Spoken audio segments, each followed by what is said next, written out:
Mickey Mouse, Donald Duck, Max, the trifecta of the most popular and influential characters in the Disney canon. That's what we're talking about this week on Network Special, the podcast about the golden age of appointment-based television when you had to watch what was on when it was on. But now, thanks to the glory of the internet, we can watch these things again and again. We're talking about the movie Ask Max from November 2nd, 1986 on the wonderful world of Disney.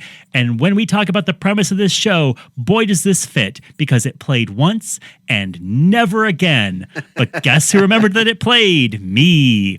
I'm Zachariah, one of the co-hosts of this podcast, and I'm here with my other co-host, who? Nathan. And whom is in the booth capturing all the gold? Jeremy. That's right. And by the way, when we say Max, we don't mean Goofy's son. Not Max. Max Goof. Powerline fan, Max Goof. When I was in Disney World. See, we got there. We had not mentioned Disney World in a couple episodes. Thank God this came along. There was the Disney Afternoon characters were out, which was part of a Goof Troop. And Max came out in costume before Goofy came out. And when my mom saw Max, she thought that it was supposed to be Goofy on drugs. What? Because it's just the Goofy outfit, but the eyes are twice as big, and he has a giant shock of hair. So your mom's first response was, oh, they're doing an anti-drug She thought thing? that it was a McGruff style thing where it was showing Goofy comes out on PCP and has a breakdown. He's stripping houses for copper wire. And by the end, Chip and Dale are holding him down. He has the sweats and he comes out, and it's our old pal Goofy again. Nathan, do you have a scrunchie around your hand? Did you just cut your hand and the only way you can cure it is with a 8-year-old's hairband? It's a scrunchie. They're freaking everywhere in a house with an 11-year-old. Well, every time she gets surprised, her hair shoots straight out and the band pops off. Yeah. Boing! Let's talk Ask Max. Well, can we talk? Have we done anything yet from the wonderful world of Disney? Disney? Yes, because we talked about a little movie called Fuzz Bucket. Oh, that's right. That's right. Kind of forgot about all fuzzy. How can you forget? Fuzzy Because pants.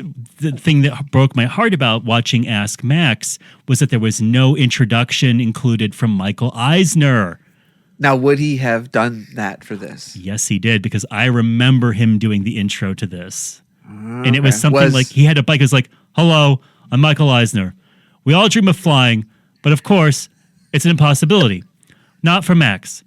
Meet Max, the amazing inventor. Like, it was something around those lines. Does he just have the bike from the movie? I believe so, yeah. Okay, it's not like the kid. It's not. What's his name? What is the kid's name? His real name? We're talking Jeff Cohen as Max. Yeah, Jeff Cohen. No, he's not going to like, Max, you're getting everywhere. Max, you're making a mess of everything. So Jeff Cohen, who, if the name doesn't sound familiar, certainly his claim to fame will, right? He is Chunk from the Goonies. And very little else in terms of show business. Yeah, he this is before Goonies, right? This was 1 year after Goonies. Goonies had just happened. After Goonies. Okay. Yeah, he became like an entertainment lawyer or something. He is now an incredibly successful entertainment lawyer and is in like one of the top 10 firms in LA, and seems to do a lot of charity work. And, you know, he will still produce something. He just produced something about like people who are 100 or over telling their stories on film. Like, okay. I couldn't dig up anything bad. He seems like an incredibly decent guy. Yeah, which is good.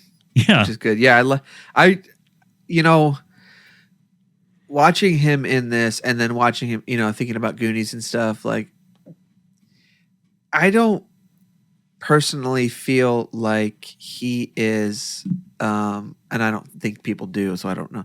I don't feel like he's the greatest actor, but I love this style of child acting,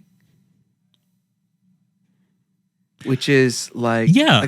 how would you describe it? Like, how would you describe just very like, over the top kind of like everything is said in the same kind of excitable way.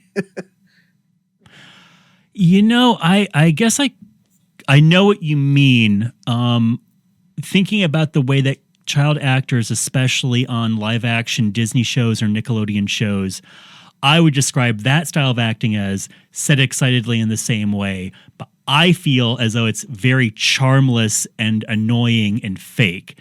I think there's something about pre-90s child actors where there was just probably a little less acting class style child actors. They just seemed a little bit more natural, and something that this kid has is, is he the greatest actor? No. Does he seem like a genuinely nice kid?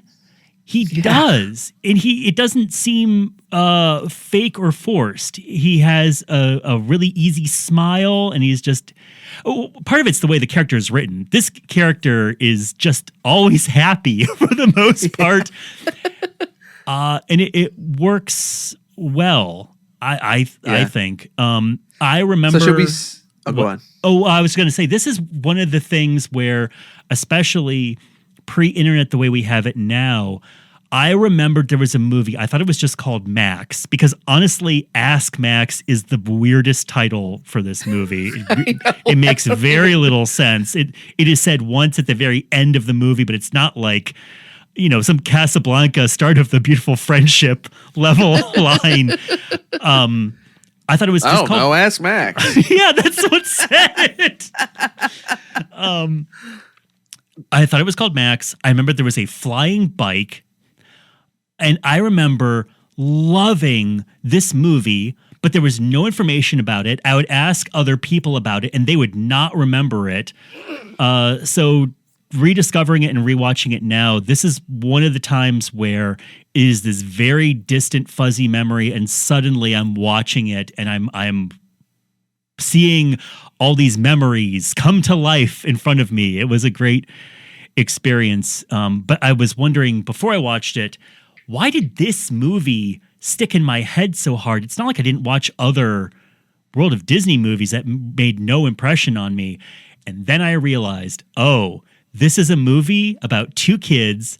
One is a brilliant inventor who gains money and the respect of adults, and the other is a brilliant businessman who gets money and the respect of adults. And they're 12, and both of those things were like my dream at age 12, is like, I should be running a company and getting big paychecks. It's like Big. It's like Tom Hanks and Big. Like, except better, because they're kids. They don't even have to look like adults. I know. I'm just saying, like, the only thing that was bad about it is they don't get to bang older women.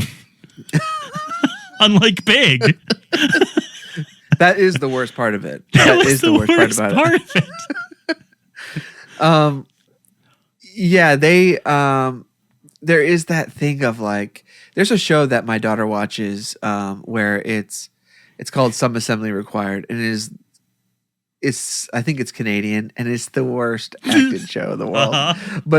And it's all these kids, but the story is this kid, he burned down his house using a chemistry set and was awarded the toy company as a result.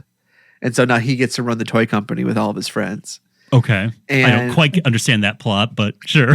It's just like the judge. I don't know either. The judge gave them the toy company as the damages instead of money. Oh. But the kid burned down the house? The chemistry set was defective. Oh, defective. The child wasn't doing an experiment on explosions. I see. No. Okay. And so it's got that thing, and I know that's why she loves it, because it's like a kid like running a toy store, like they just are running a toy factory, and there's like, they built a roller coaster in the freaking right. It's like Tom Hanks's apartment in like, that's still my dream apartment. even though it's just a big empty floor. It's a loft apartment with a bunk bed. Yeah. Yeah. Yeah. And a Coke machine you can launch a sock at and a Coke flies out. Love it. Yeah. But this kid, Jeff Cohen, he just has that face, like that big smiley face. And he's always like, everywhere he's smiling everywhere, and except when he's upset, he still has like kind of a smile on his face. Like he can't quite like. Well, he's that chipmunky kind of face. Yeah, yeah. He has smiling eyes, and his friend is kind of like, the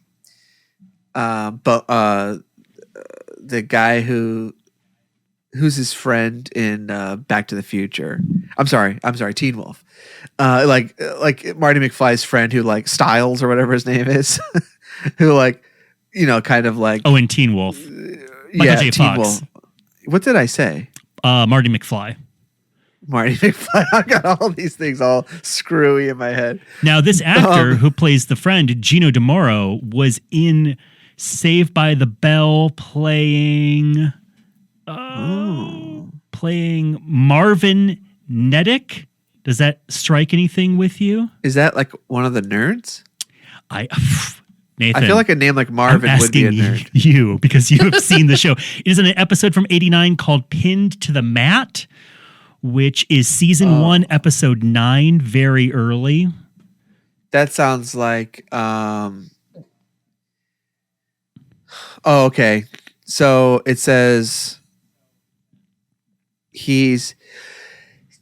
Excuse me. Oh, for God's sake! Sneeze! I gotta freaking sneeze.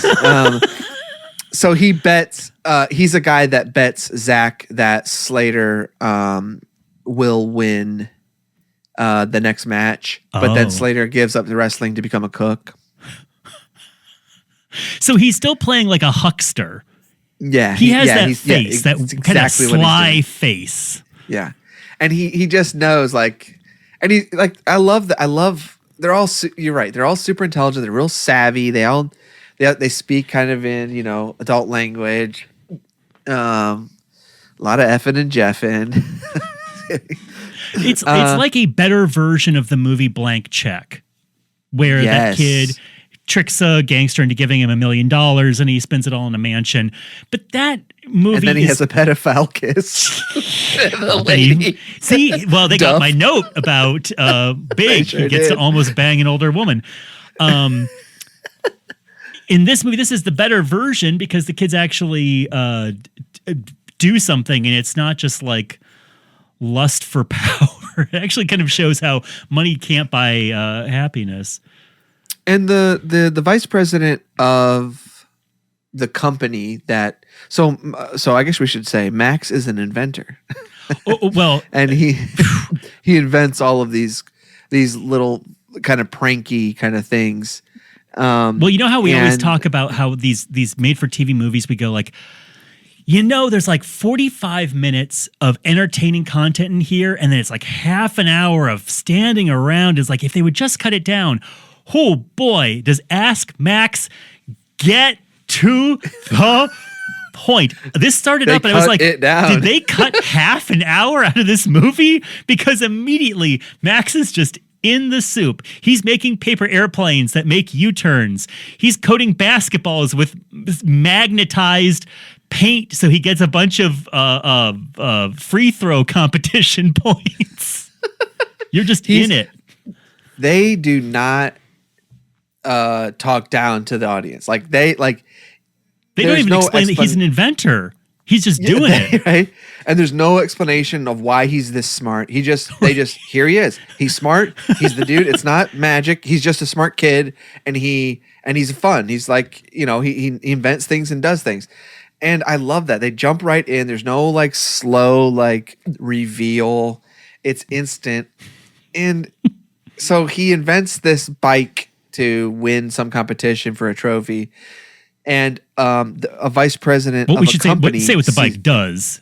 It builds up pressure, and then it can shoot and make you jump things, like launch over stuff. There's little air compression units, and it launches you into the air and then it lands you down in a way that in real life would shatter your pelvis. But in this movie, it does fine. Yeah, your taint would be torn apart on this bike because there's no shocks on the bike. But so he's tested out, and this vice president of a toy company sees him.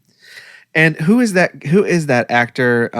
He's a black actor. His name's Glenn Torman. He's in Cooley High. He's in a lot of other stuff. There's a lot of just like specifically. I don't know what specific thing you're thinking of. I know Cooley you don't High have it. Is kind of the biggest thing on his resume and the biggest part I could see from him. Max also is in love with Shelley, the beautiful Shelley, who I thought was a mute through most of this, because Shelley is just like walks through the school being blonde and clutching her notebook and doesn't talk until almost the end of the entire episode. This is like the anti-Bechdel test episode where there are no female characters besides the mom and the object of Max's unbridled lust. Are you looking at this thing now and figuring out what you know this guy from? And it's some obscure Saved by the Bell. He plays guy who waves at Zach. No, it's not that. He plays like a he plays a like a kind of a oh man, what is the sorry everyone.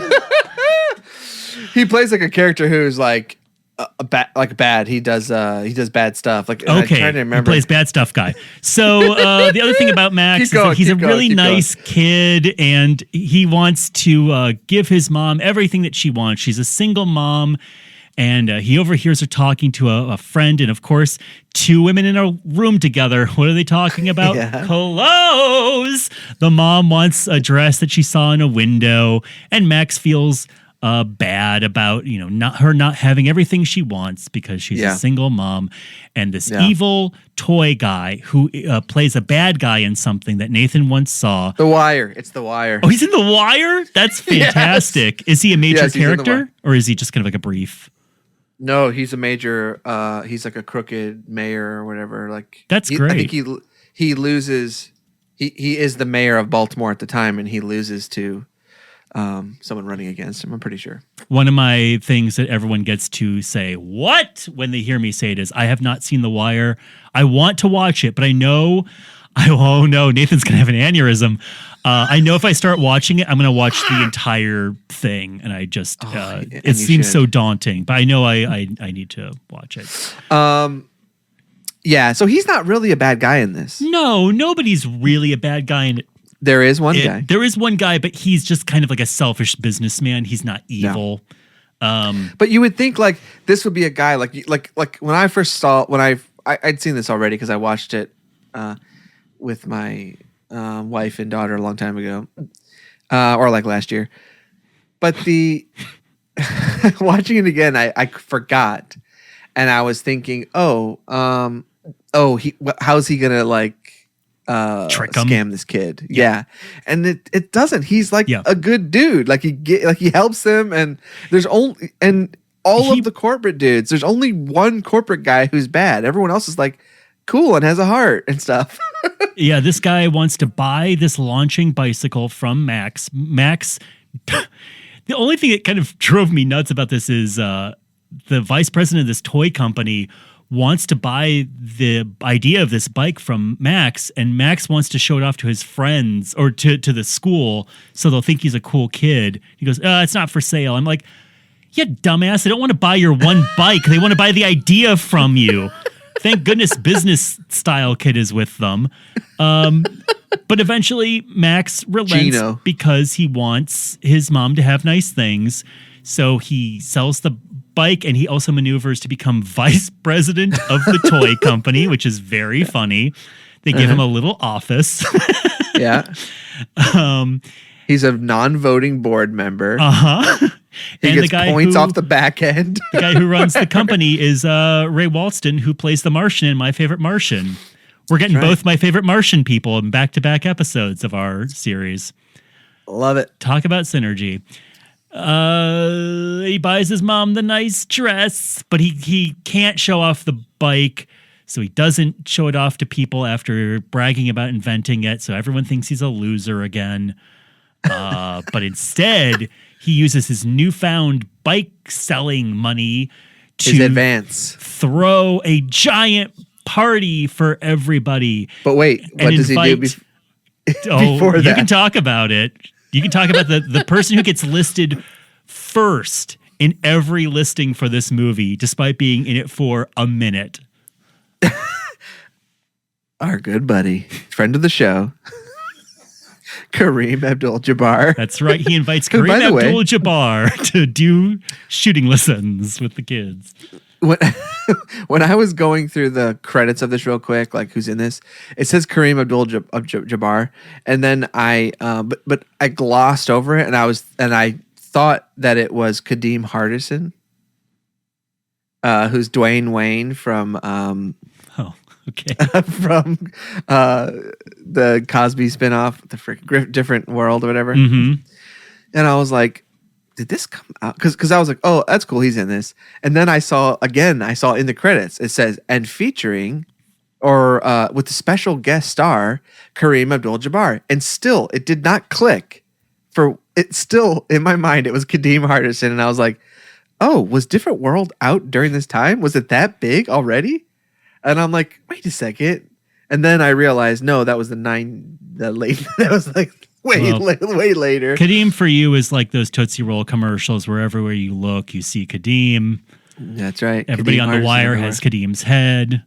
Those glasses that he flips up the top, the sunglass part up top. Everywhere I look, I see that shape. But Kareem Abdul-Jabbar, the one thing he decides to come up with as this great way to win friends is he doesn't like buy them all something or like show up in a cool car or like he doesn't like throw money at them or something. Instead, he hires Kareem Abdul-Jabbar to coach the basketball team for one game. Yeah. And by the way, why is there a montage for this? Why is there a long montage for him teaching the basketball team how to play the game? If you just saw that scene, you would think this movie was about the basketball team. Well, I don't think you give Kareem a lot of And lines. you'd be like, why is he holding that big white kid up? I don't think you give him jokes to do and expect them to land. Well, I just think you just go, and then he goes like, hey, let me help you with that jump shot. And then they cut to something else. Like, I don't need to see a 3-minute montage of him actually doing it. That's not relevant to Max's like character. I think that's smart. If there were kids who were excited to see him in the show, I mean, yeah, it's smart to have him playing a little basketball. He shows up and he doesn't even do the thing. I think that is giving the kids what they want. Okay. By the way, understand Max, the marketing of it. Max does get a cool car. He gets a limousine and he motions Shelly to take a turn around the neighborhood in the limousine with him. That's right. And by the way, she's repulsed by him until he has money. Yeah. And there's a lesson for you, kids.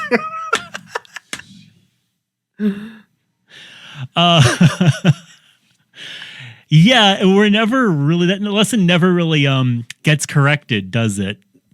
No. I mean, I guess none of them show up for his party. Kind And of. then Yeah, they have a big she's like- party. They're Yeah. like, we're gonna have this blowout party, and the mom goes, "This is the last thing you're gonna spend this advance check on after hiring a pro NBA player to come to your school." How much did he get? $86,000. Yes. And how much do you think Kareem Abdul-Jabbar was? at least 100. At least $100, At right? least $100 he and books lunch. Madonna or something, doesn't he? He tries to books book Madonna. He tries to book Madonna for his party. She doesn't. He can't get through to her agent. Okay. But they have a party at the same night as a popular kid, and all the kids go to the popular kids party. And a part I really remember is Max and his friend sitting on the smoke machine flooded floor of an empty party.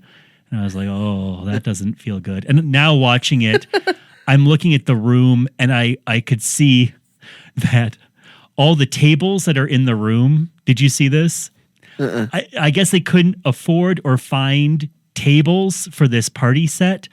So it's just barrels with broken down cardboard boxes taped to the top of them to look like tables. They had plenty of barrels. I don't know where they couldn't find any. They were filming a Donkey Kong adaptation next door. So, we see Max having fun and also not having fun. And the only big twist that happens in this movie is the heartless board member, Braff, wants to close a factory down to build something else for the company. And Max... A fighter pilot. Yeah, and Max... A fighter plane. Realizes that people will lose their jobs in the factory, so he doesn't want them to tear it down because Max is a big red flag waving socialist. Oh yeah, and needs to hatch a plan of how to save the factory. Like this is what movie. Someone was talking about this. This is what movies and TV shows used to be about. They're all like pro working man. Sure. They're all about the working man, and like about like truck drivers and factory workers and everything like that. And now they're just like, people work, at Google or whatever, like it's completely changed. Something I really like about the way that this story, and is this movie perfect? No. Is it very goofy and simplistic? Yes. But it does something in a kid's movie that I wish people would do more of. And I think it's why it stuck so much in my brain is this movie, like you said, it makes the kids smart. It doesn't talk down to them. They're not dummies. Nobody is a giant, unbelievable villain. And also it has... Except the bullies. Except the bully. You're right. They're the worst. For the bullies. It has a kid logic to where you say, this is what's happening. You explain it just enough that a kid would know what's going on, but it doesn't get so detailed and convoluted. Like you can say, this is what's happening, and then you can move along and do that thing. Right. There's no lore for this. But also there's no plot lines that wouldn't mean something or have understandable stakes to a kid. There are so many kids' movies, and you can I'm like, who did they review? What kids did they review this with? Because the plot is, a guy is going to lose his job at an advertising firm, or a couple is trying to have a baby. Like, what child wants to watch a story about this? By the way, both of those plot lines are the plot lines of the movie The Smurfs. I think those are. I know, being a parent, I think a lot of these choices are so that parents won't absolutely blow their brains out. But there is a way having to watch all this stuff. There's and a I way agree with you, to do though. that. I don't like it. Yeah. Right. I agree. It's just, I think that's the thinking. So like, how can we get both people on board? I think it's people who just are childless writing don't work with kids writing these things. So they're writing something that they would want to do, or dusting off an old script or something. Yeah. I mean, I'd buy either of those, even though I think my theory is more plausible. But no, the things that are included for adults are like hilarious dick references or the 9,000th Pulp Fiction send up. Yeah. Yeah, I know. Well, like we watched that movie 8-Bit Christmas. Oh, okay. Is that a kids movie? Which, yes. Oh. And it's a total just throwback. Everything is just like all of my friends who I know who are really into like G.I. Joe still and things like that. Like, nostalgic for nostalgia purposes. Like they loved it, and it's like, oh yeah, and we watched it with my daughter, and she loved it too. Even though she didn't get any of the stuff, but it was very clearly written for people like me. That's why I assumed it was for adults. No, it is a kids movie, and it does a good job of. I mean, it works because the dad is explaining to the daughter his childhood. So that's how the movie's presented. Yeah. I see. So there is a person walking kids through these references. Yeah. Well, that's good. Right, Hopefully exactly. they will also be in just like an eternal adolescence that makes them incapable of moving on with their lives like us. That's the gift that we're giving our children, is not only to be locked into their childhood, but somehow locked into our childhood. Like be locked into a childhood from 20 years before you were born. 30 years before you were born. Yeah, I want her to grow up like when I was a kid. It was like all the people who were wearing Grateful Dead shirts and listening to Pink Floyd and going to see the laser shows and stuff. Like that's what I want her to be for my. One thing I like about this, now that we're moving into a more, we're moving further and further into the future as you do. Turner Classic Movies. Do you mean the two of us on this podcast as time goes on, or do you mean us as a species are as far into the future as we are ever going to be? No. I mean, it's as we move further and further from what we would call a classic movie, which would have been like the 50s and 60s and 30s and 40s. Like, I see. So now classic movies are movies from the 80s. Yes. Right. And so Turner Classic Movies they have like a film database, and Ask Max is in this database. All right. We made it. And I don't know if this is just pulling from IMDb but I think it might, but I think they also for a while were playing old Disney, Wonderful World of Disney episodes and things like that. Doing a couple things like that. So I think that's why this is in here. But this is my favorite kind of TV movie. My favorite kind of and it's obvious. It's just mainly because I think it holds up. I think it's still fun to watch. It doesn't need special effects. It has a little bit of special effects in the end. And this was a time where they didn't have tons of money, and they didn't, especially for TV. And so they filmed it really well for him jumping over things. Obviously, he was just jumping over a ramp or whatever, but it looked like he was. And he turns into a full-grown man every time he does a stunt. Yeah, right. Yeah. A slim man. Anytime he's on the bike, yeah. And the bullies are just, mean enough, but not so much that you hate. He's not like getting thrown into a toilet or a dumpster every scene or something, It's just people being like, "You're a loser, dude," and and chasing him down a little bit. And do you understand the final act? I kind of understood it. Whenever Max has his big idea of how he's going to save the factory, is it that the factory is going to make toys of the fighter plane? Yeah. So they're gonna so they wouldn't make as much money. They would make money, but not a ton of money if they made the fighter planes. But he comes up with the idea to make them as toys, which would make way more money, and I don't know why. I don't know why I thought either. military contracting was where the freaking money was, but apparently no, it's in like toys you buy at Walgreens. There's an assembly line of the most generic little fighter jet toy that I guess is going to be the biggest in demand. It's going to be the new Cabbage Patch Kid.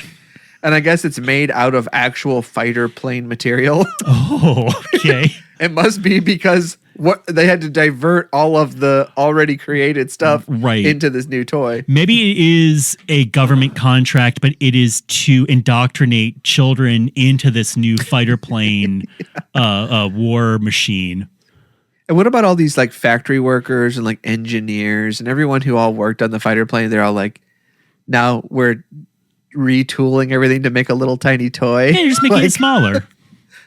Yeah, and everyone's like, well, I'm okay with that. My career is still satisfying.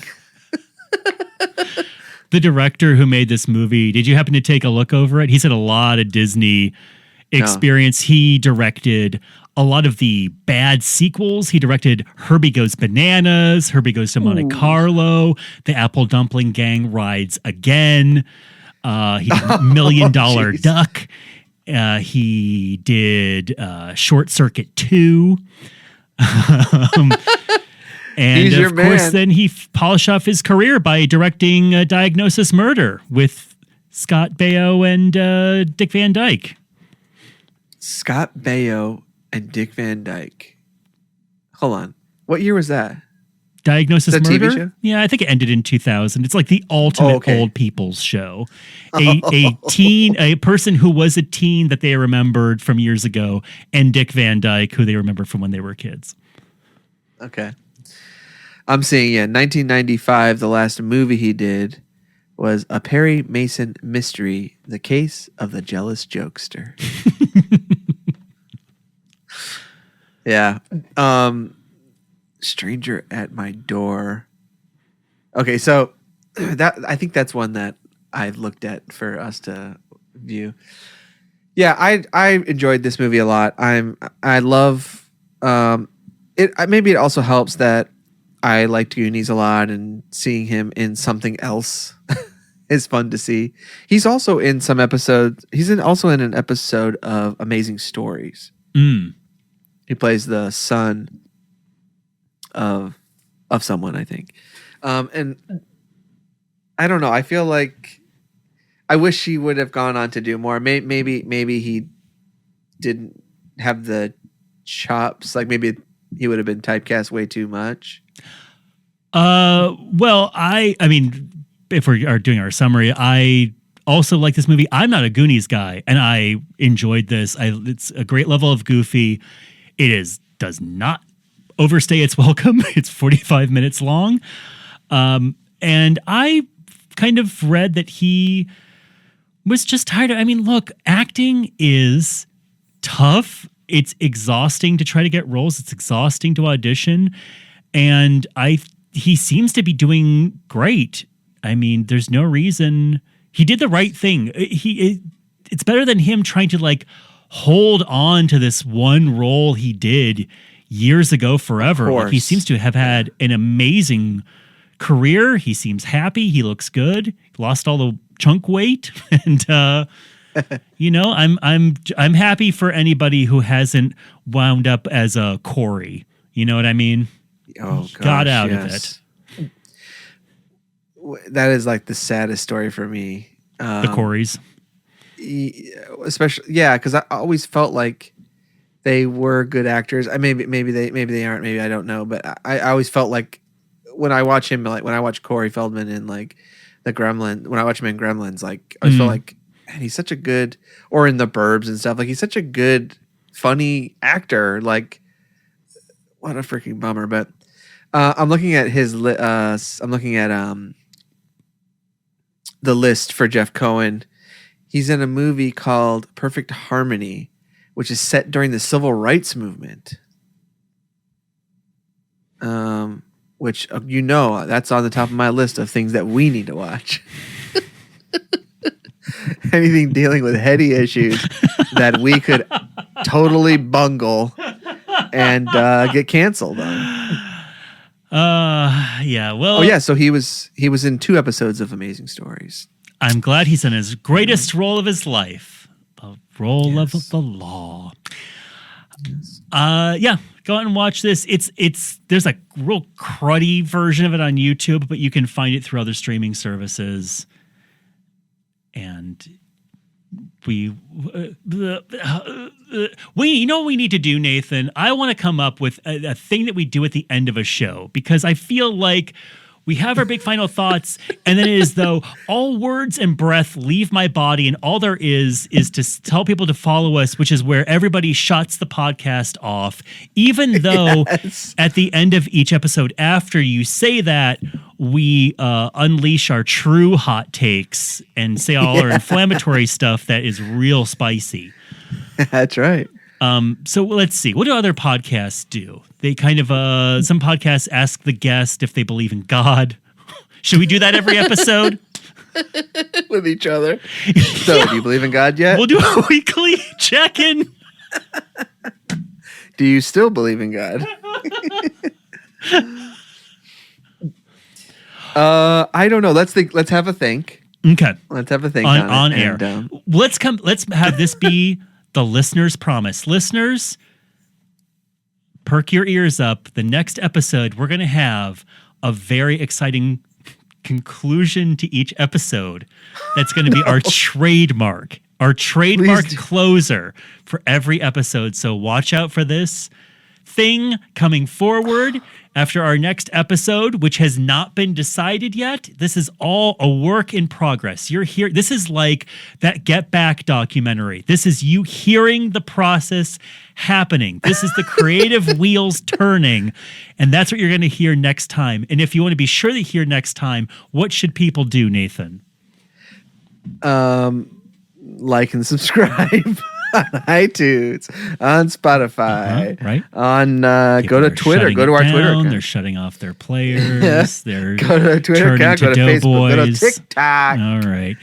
Instagram. You can go to networkspecialpodcast.com and see all of those links. Can I ask this week? Can we go out on? Can we say our buys like we do and then fade out on the credits music from Ask Max? Of course we can. I'd be happy to. And of course I have that queued up because I vaguely remember you asking for it.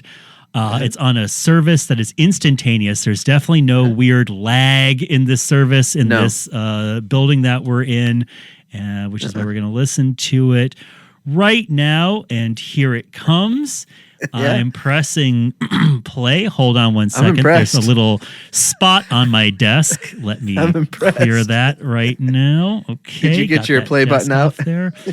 Yep.